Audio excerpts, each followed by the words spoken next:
अचानक स्वानंदीसमोर समरचा भूतकाळ आणि त्यामध्ये एका मुलीचा समावेश.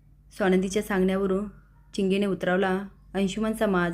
नमस्कार मित्रांनो, या मालिकेच्या आजच्या भागामध्ये नक्की काय घडलं चला तर बघूया. तर घडतं असं, आता अंशुमन चिंगीच्या मागे लागलेला असतो. जिथे चिंगी जाईल तिथे अंशुमन जातो आणि तिला खुणवतो. आता तर चिंगी पण त्याच्याकडे बघत असते आणि स्माईल करते. समर स्वानंदी वृद्धाश्रमात जातात, पण अंशुमन काही चान्स सोडत नाही. पत्रकारद्वारे तो समर आणि स्वानंदीला खूप त्रास देण्याचा प्रयत्न करतो, पण नेहमीप्रमाणे तो तोंडावर पडतो आणि मलिकाचा डाव फेल जातो. आता तर समरच स्वानंदीवर फिदा होतो. दोघं आता एकमेकाच्या प्रेमात पडतायत हे मलिकाच्या ध्यानात येतं आणि ती म्हणते या दोघांना वेगळं करण्यासाठी काहीतरी करावंच लागणार. स्वानंदी नाश्त्याची तयारी करत असते, तेवढ्यात मलिका येते आणि म्हणते स्वानंदी, किमया माहिती आहे ना तुला?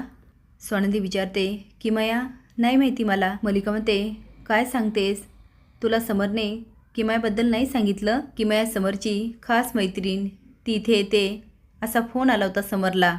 एवढा खुश झाला, बाप रे. स्वानंदीच्या चेहऱ्यावरचे रंग उठतात हे मलिकाच्या ध्यानात येतं. ती आता बाजूला वळते आणि हसून निघून जाते. स्वानंदी विचार करते, राजवाडे कधीच बोलले नाही त्यांना अजून एक बेस्ट फ्रेंड आहे. आता ती निकिताला फोन करते. निकी म्हणते हा स्वानंदी बोल ना. स्वानंदी म्हणते काही नाही, सहज फोन केला, खूप दिवस झाले आपण बोललोच नाही. निकी म्हणते हो ग, या मुलांचे एक्झाम, समर व्हॅकेशन यामध्ये वेळच नाही मिळाला. स्वानंदी म्हणते अहो असं कसं चालेल, तुमच्याशिवाय राजवाड्यांना दुसरं कोणी मैत्रीण आहे का? तुम्ही भेटलात तर त्यांना बरं वाटतं. पण मला सांगा निकिताताई, तुमच्याशिवाय राजवाड्यांना मैत्रिणी होत्या का दुसऱ्या? निकी म्हणते हो मैत्रिणी होत्या, पण हाय हॅलो पुरत्या. स्वानंदी म्हणते म्हणजे तुमच्याशिवाय त्यांना दुसरी मैत्रीणच नव्हती? निकी म्हणते नाही, दुसरी कोणीच नव्हती. स्वानंदी विचार करते, काकू तर बोलल्या की कुणीतरी बेस्ट फ्रेंड आहे किमया, आणि राजवाडे मला कधीच कसे नाही बोलले. कोण आहे ही किमया?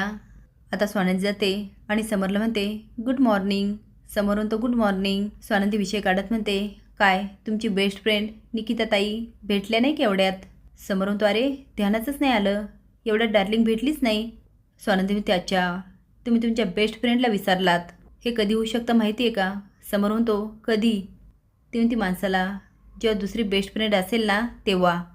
तुम्हाला आहे का कुठली अशी बेस्ट फ्रेंड? समोर म्हणतो स्वानंदी मॅडम काय चाललं आहे तुमचं? बरं चला, आज मला मीटिंग आहे, खूप उशीर होतो आहे, चला आता निघतो, संध्याकाळी भेटूया. स्वानंदी विचार करते अरे हे तर काहीच सांगायला तयार नाही, या किमयाबद्दल आता मला कसं कळेल?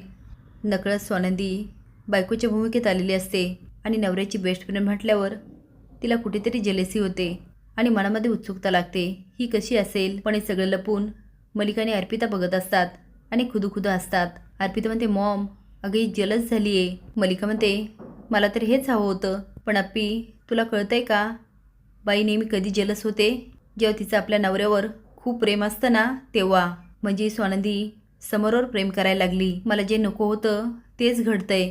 समरच्या आयुष्यामध्ये त्याची काळजी घेणारी, त्याच्यावर प्रेम करणारं कुणीतरी आलंय, म्हणजे हळूहळू समरला आपली काही गरज राहणार नाही. अर्पिता म्हणते मॉम अगं आता ती किमया येते ना, मोठा धमाका होणार. मलिका म्हणते नाही, समर खूप वेगळा मुलगा आहे, तो जर स्वानंदीवर प्रेम करत असेल तर तो किमयाकडे डुंकूनही बघणार नाही. अर्पिता म्हणते मॉम मग आता काय करायचं?